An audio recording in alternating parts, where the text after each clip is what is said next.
G'day viewers, welcome to another super helpful, super cool repair video from the Goat Shed, located in Newcastle, New South Wales, Australia.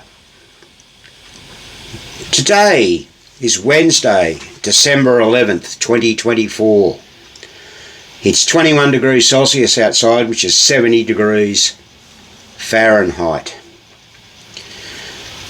Now today we're not going to talk about any particular machine specifically, however we're going to talk about a few tech tips that we have for those of you repairing Gottlieb games. Now the main reason we're doing Gottlieb today is that I think it's pretty well documented that there's more Gottlieb machines out there in pinball land than the other brands, and we're just finishing up there a Jungle Queen, which we did in our last video. We're doing a bit of work on a Card Whiz, and those units that you can see in front of you there now are actually from a Card Whiz, and they belong to our apprentice Kyle. He recently acquired this Card Whiz, and he was complaining that the player unit was acting up, and it certainly was. We'll talk about that in a moment. And while we're on the job there, we decided to overhaul everything in the head, so we have a replay unit there and the FS relay, which is the match unit. We're also going to be talking about general problems with the latest style flipper mechanisms. We find those to be more problematic than any of the other earlier Gottlieb flipper mechs. They're the ones that started in 1976, and I think they went right through to the solid state era. So we'll be talking about those and some problems we find with those in general. And we're going to show you how to make the little peg that goes in the replay unit, and we're also going to show you how do you fit the wiper arm back on a player unit, or for that matter any unit, where you're unsure or you don't have the information available, or someone may have pulled it apart and not known. Now we've done this in our video on player units previously, but I think overall it's a little bit of revision doesn't hurt. So we're going to be illustrating that to you as well. So what we have here, we have a player unit which was sticking, and it's all been pulled apart and cleaned. Now it's not perfect. You can see there the springs, not a brand new spring, but it's okay. We've pulled this apart, right apart, split it by undoing that screw there and that screw there and pulling that frame off, and you can pull the cams off, and we've cleaned the cams, and we use warm water and soap and a toothbrush to clean those, and all the rest of it goes in the ultrasonic cleaner.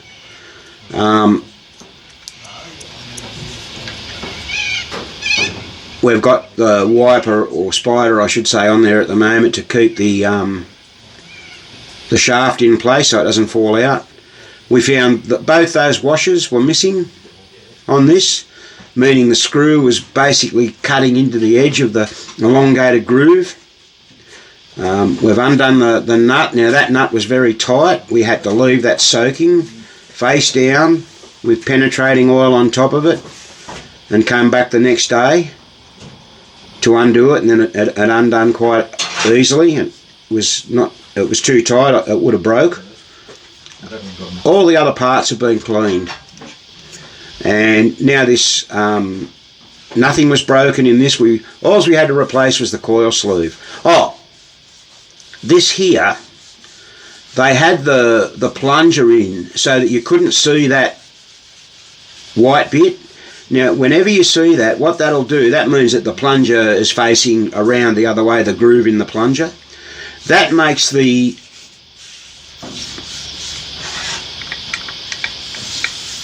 the plunger itself sort of skew with, going in on a bit of an angle like that, and it sticks, and that was largely what the problem was.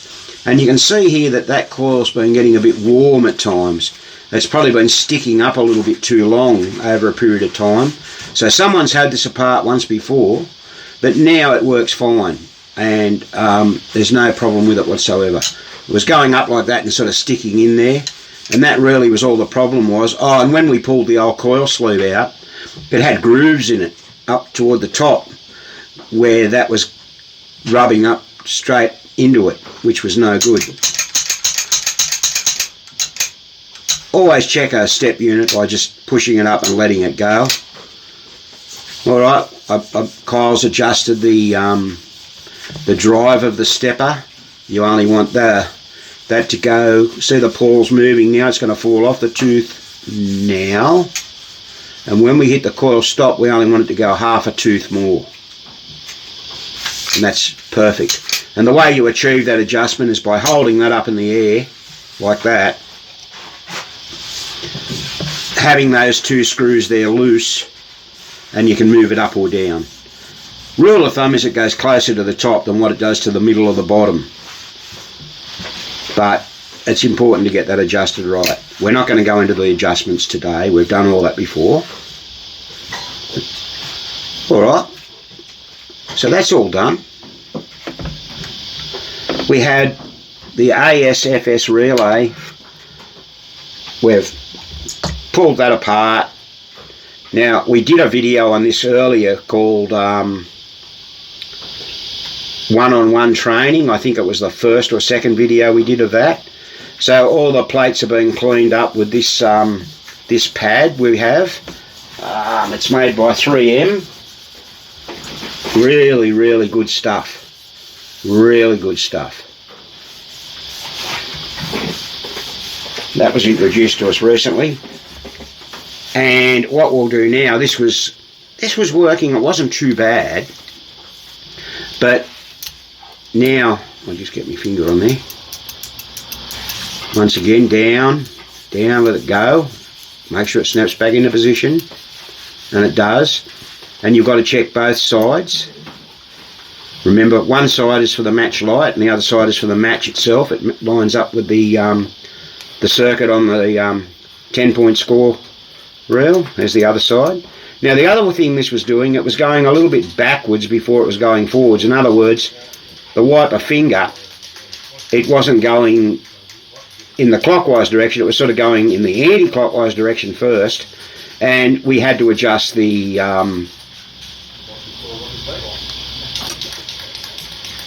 check pawl. I'll call it a check pawl. That's this thing here.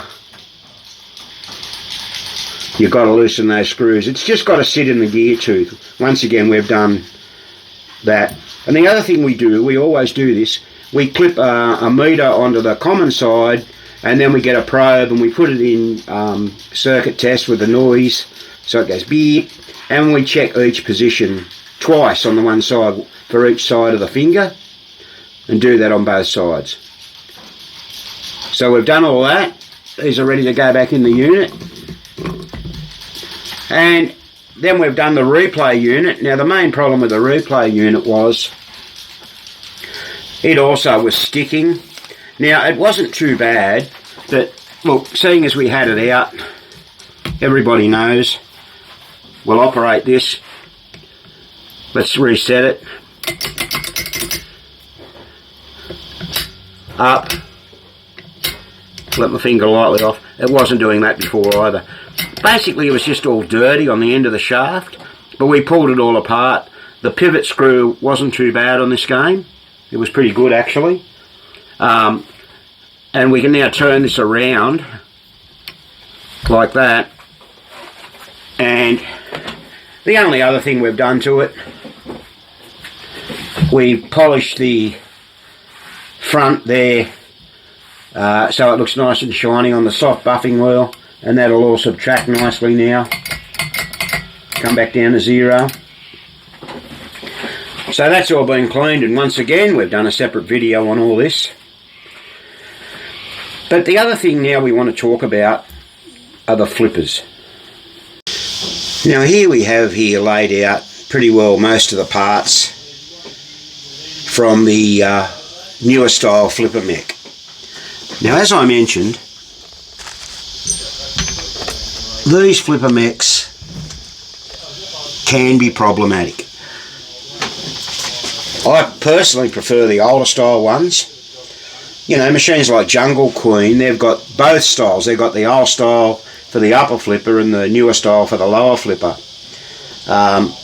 There's another part we need. And another part. Now, the reason I thought we'd talk about this today is this is showing you the unit all split up. So we start off, we have the frame. There's the frame, and there's a left and a right frame. We have the bearing bracket or bushing bracket. That actually comes off. There's a screw that holds it on there, and you take those screws out of the bottom. So 4 screws and that'll come off. We often find that this gets bent down and can cause a bind with the crank in here.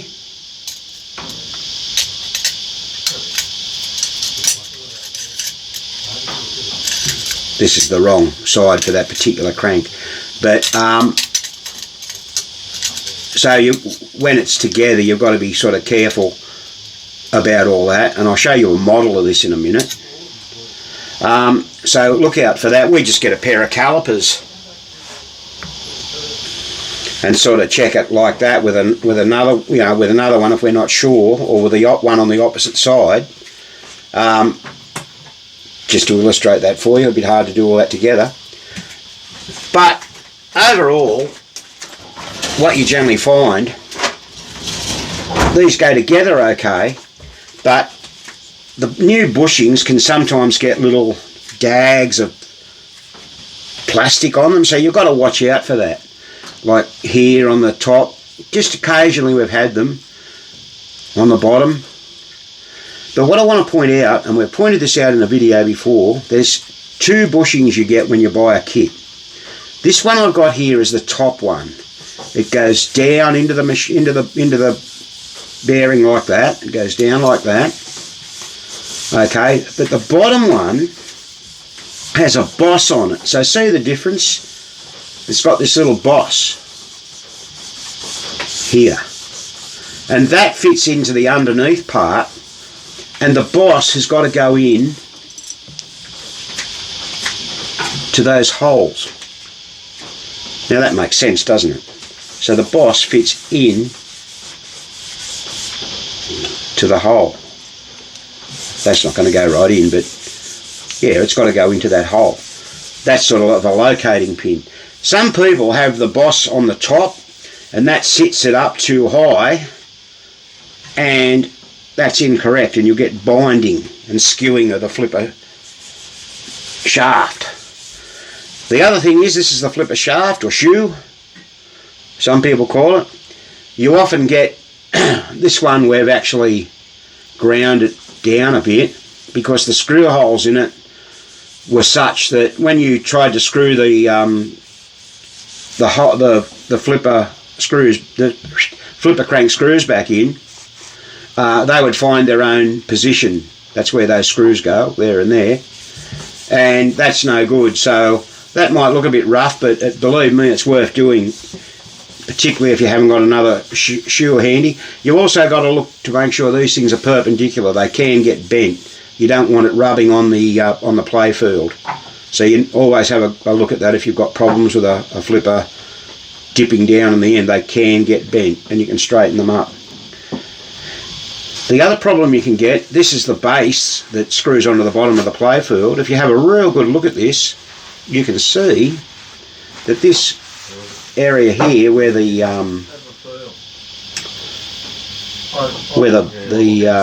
ring comes through, the feet of the ring, it's elongated, right? Can you see that? Might be hard to see. It's elongated. There's the other part there as well. It's a little bit elongated. In this case, we're having a bit of trouble. We decided to change that out so you can get that. The one problem we found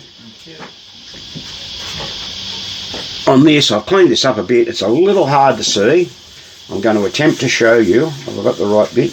Yeah. Here, we were getting the actual crank. We were finding that we got movement. They're elongated, right? They're meant to do that. But what you could feel when you've got it in the right way, whether it's upside down or like that, we could feel it biting, and therefore the flipper would go in and it'd stick. I'll show you that model in a minute. Now this puzzled us for a while. We noticed on this they had a little bend in it, a little bow in the middle. We've since straightened that up. That's why we've got those. I don't know if anyone saw them before, but they're question marks there. Is this okay, yes or no? Whether we need to use it again. We've had this a few times. But what we want to do, we want to explain that here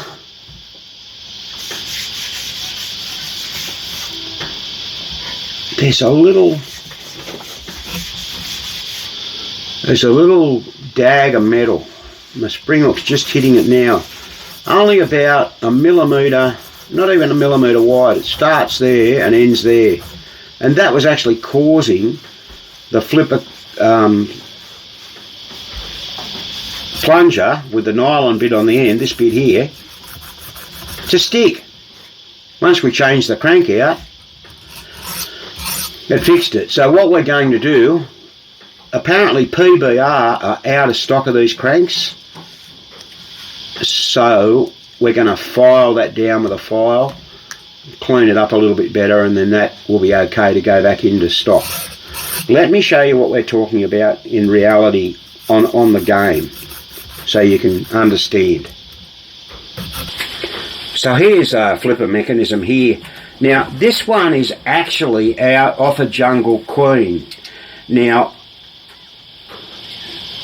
all the screw holes are in there. Now what happened here was that a friend of ours found a machine that had been on someone's back veranda, a Jungle Queen, and it was trashed. It was one of those back verandas where they just had mesh on it and the weather got to it.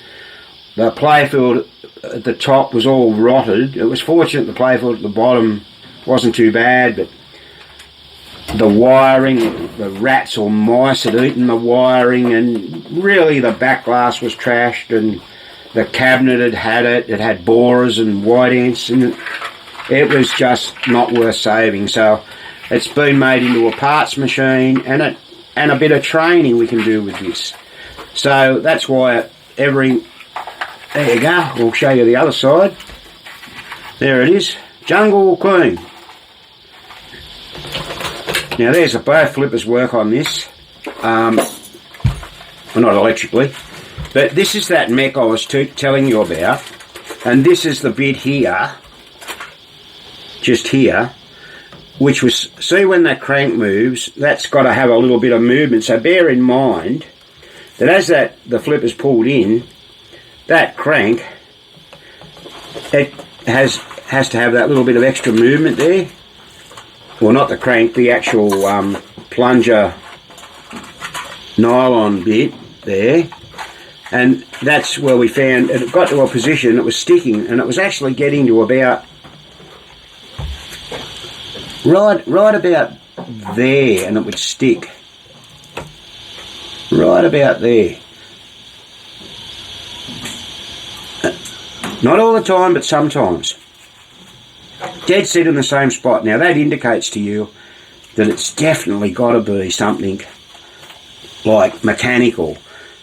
Now the way to test it, if you think it's electrical, is simply turn the power of the game off, but you've done that and it still stayed. So in other words, there was no residual magnetism anywhere or anything electrical causing it. It was purely mechanical. And that's the reason why, because the actual crank had that burr on it, just in there. So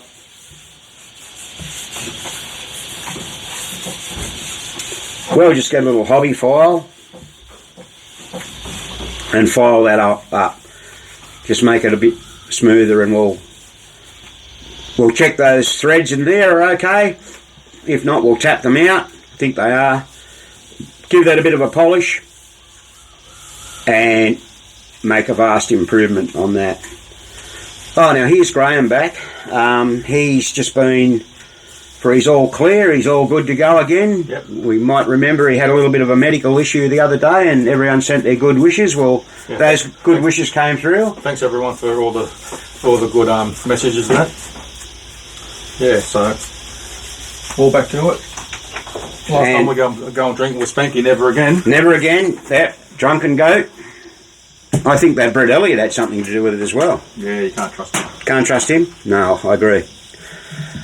Okay, so the other thing we're going to show you is how to make, often the peg out of the replay unit is missing. The one that cuts power to the coil when you get up to 15 replays. And of course then that will allow it to go beyond and bend the switches and all that sort of thing. So let's show you how to do that. These are all good tech tips that you need to know. Just before we move on to that, we also made a model of the pop bumper. Now, the pop bumper consists of a bracket, a coil stop, a coil, a plunger, and an end of stroke switch, which is here, and a coil switch, which is here, and two yokes, one being a fibre yoke and the other being a metal yoke, and a little bracket that the yokes sit in and that spring there. On the top side of it, it consists of a bumper body, which is the white bit here, a bumper cap, there's the top part of the ring, and a skirt, the blue skirt. Now, the way these work is that the ball actually hits the skirt.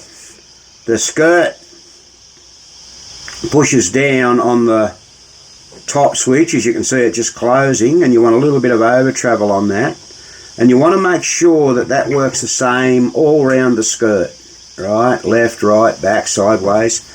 If that's not the case, you need to loosen these two screws here and get the spoon, which is that's the spoon.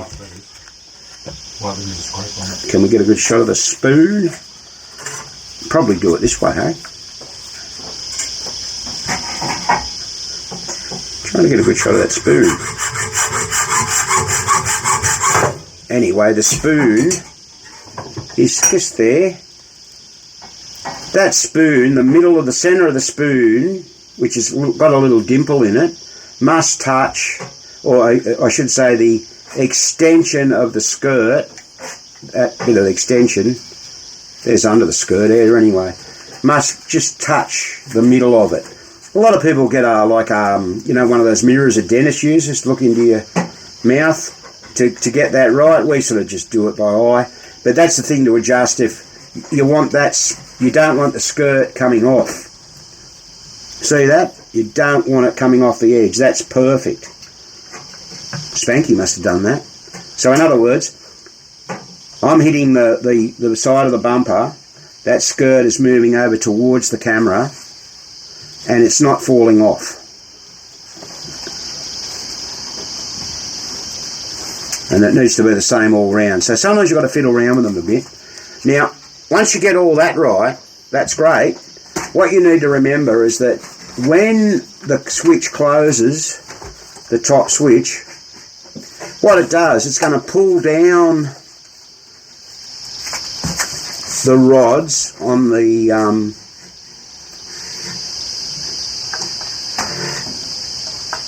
ring. That's the word I'm looking for. Let's have a look. There you go. I'm going to pull that down manually, and I'm going to get to the bottom. Got to get my fingers out of the road. And we want that end of stroke switch, which the brown insulator is just about to touch. We don't want that end of stroke switch to open till the very bottom of the stroke. And see, I'm right at the bottom now. I mean, technically we could do that just a little better. We could push down on that a little more, but you don't want it opening up here. You lose power to the flipper. Right, so the skirt pushes down, closes that switch like it is now. That'll pull down. This all happens very quickly, of course, and open that. And that's the end of stroke switch, which cuts power to the pop bumper relay. And you want that to snap in and out quite nicely. So that's another model we had made up for that. So here we have an original bit out of the cut-off peg. The cut-off peg, yeah. So that's what they look like from the factory. They're a rounded headed screw. They've got some insulation on them, and they've got a nut. We just took that out of a replay unit. Now what you do, you get a screw out of a score motor. I'm not exactly sure of the size of this screw. Have you got them there? Got the size there, Graham? Just the... Oh, no, here. That's all right. That's all right. Here we are. They're 1/8. They're 1/8 by 1.5. 1/8 BSW, but they're too long. And actually, these are the same screws that are on the switch stacks on the trip bank. Yep. Yeah, I bought some of them. And so they're the same on the score motor. Yeah. So what you do, you get them, and then you get a nut. And you'll find them nuts on the score motor as well. But they're, I think those nuts might be, I'm not sure. And that'll go on.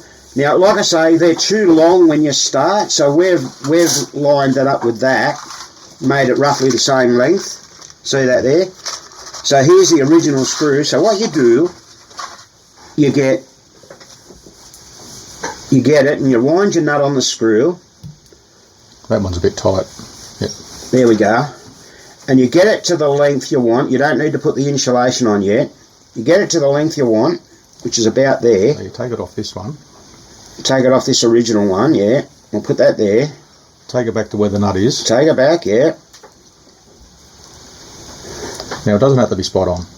Yeah. You wind it all the way back. Then what you do, you put that in the vise, you get a hacksaw and you cut off the end. So you've got enough meat to put it into the cog. Yeah, there. And then what you do, you wind that nut off. The cut off bit will have fallen away. When you wind that nut off, that'll take any burrs off the edge of the screw.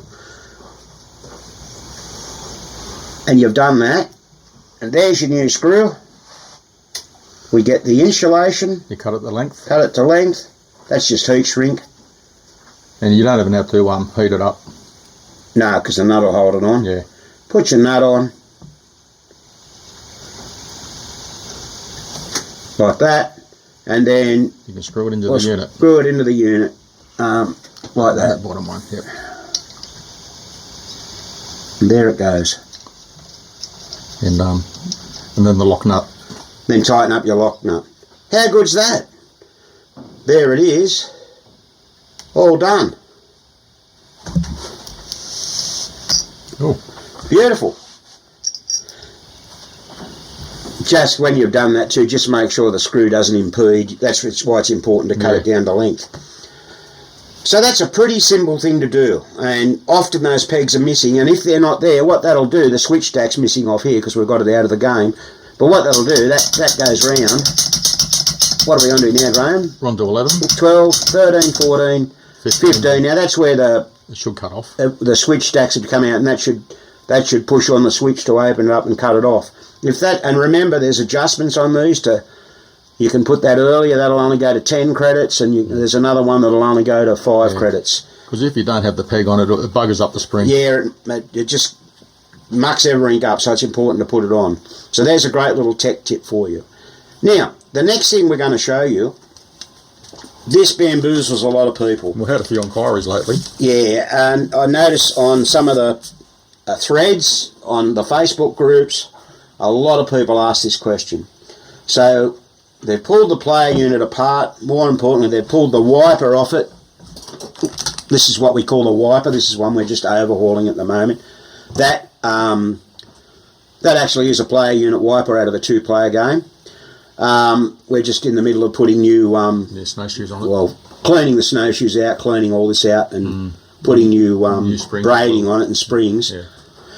Where does it go? How do you fit it back on? We're going to use a player unit in a machine to illustrate that to you. So let's go and have a look at that now. All right, now we've still got Jungle Queen here testing it, and it's all working good. But what we're going to do now, we have the plate off the player unit. Now I've got it here in my hand. There it is, and as you can see, that's the plate off a 4-player game. 4-player game, because it's got the 3 pegs there, and the other one's only got. That's got 2 at the bottom, where the one I just showed you a minute ago is slightly different. 1 and 2. Yeah, that's right. Now, let's start a game. And bear in mind, this plate's off. The game will still start when I press the button.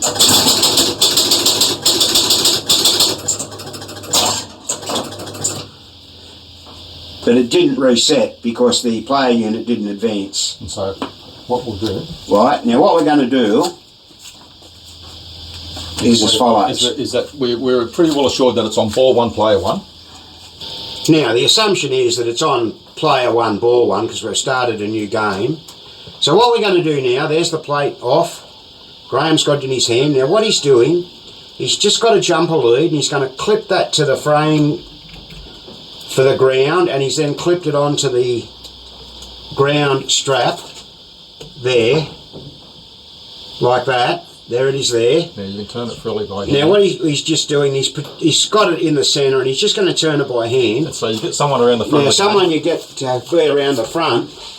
And he'll tell you. There you go, you're on ball 2 at the moment, Graham. So we'll keep going. Ball 3, ball 4, ball 5. We'll keep going. Now this should be coming up to ball 1, player 1. There it is, it's on ball 1, player 1 now. And so there you know where to put it. Now let's come around the back of the game. Now, I'm holding it there. He's just holding it in place, and that's ball 1, player 1. And we already know that it's 3, there's always a gap there, right? So it's 3 in from the gap, 1, 2, 3, and then the third finger down. You've got the 3 snowshoes at the top. And the snowshoes are at the top. The ones at the bottom aren't on anything. Yep. Can I see that? There they are, yeah, they're not on anything. And that's how he does it. And this is why when people say, oh, how come I've got no ball loss? Because this is not connected to the frame. There should be a... Yeah, so that screws onto the metal plate that we've got to put on there. That's on the ground, and there's a wire there that goes to the coil casing usually. Yeah, I'll just get round and show them that. You can get out the road now. We know where that goes. We've probably illustrated that. There is the clip on the ground, and there's a wire, a ground wire, which is here. That yellow and whatever colour it might be. See, it's part of that. That's the ground. We're just replacing that ground. It's as simple as that. Now, that same philosophy applies to any step unit that you might encounter where you're not sure where it starts. Bonus units, the lot. Yep. But it's always a good idea to take photos, of course. But like I said, we for some reason people pull these off and don't know how it all works. Also remember the PVR grease helps. Yes, exactly. We always grease up the rivets. The rivets. All right. So that was pretty easy, wasn't it, Graham? Yes, Spanky taught us that. Yeah, he did. Yeah. So there he is in person. You can see he's still kicking. Yeah, still make it back to the shed. Good for another 20 years. Yeah. Okay. So thanks so much for watching. We hope that you enjoyed these tech tips. We've sort of said before, we'll try and bring these to you from time to time. Getting close to Christmas now, so hopefully we'll get 1 or 2 more videos in before Christmas. And we'll take this opportunity now to wish all our viewers and friends and families a very Merry Christmas and a Happy New Year. Please remember to give us the thumbs up for our videos, and please consider giving us a super thanks. Even if you give us $2, that helps us greatly. So, without further ado, let's end this. This has been another Goat Shed presentation.